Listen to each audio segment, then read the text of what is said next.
increase in suicide rates among teenagers, being able to identify a mental health crisis is key for prevention. The deck in Duluth was filled with more than 1,700 people today learning all about mental health in young people as part of a conference. Northern News Now's Michaela Wrench was there and shares key takeaways every parent should be aware of.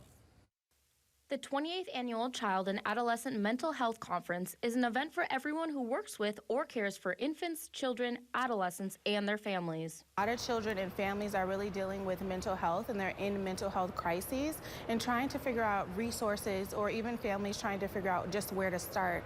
Jocelyn Page was a keynote speaker and works as a licensed school psychologist. She said she sees kids struggle with mental health every day and stresses the importance of making them aware of what they're feeling. I rather get to them young. I rather teach them the skills that they need at a younger age, so maybe they won't need me as much as an adult. Leaders at the conference also stressed the importance of making sure childcare providers also know where to start. We have to make talking about mental health common language.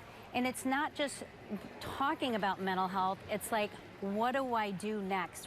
Another specialist at the event was Kathy Flamino, CEO and founder of Move Mindfully, spreading the importance of incorporating physical activity to help with mental health. In classrooms, they will integrate simple breathing exercises in morning meeting, and then maybe after math, we're going to rub our hands, we're going to shake them out because maybe that was hard.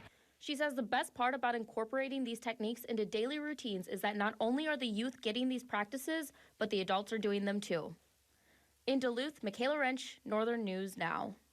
And May is National Mental Health Awareness Month, and experts say integrating those techniques into a reoccurring schedule could be the first step in helping someone dealing with a crisis.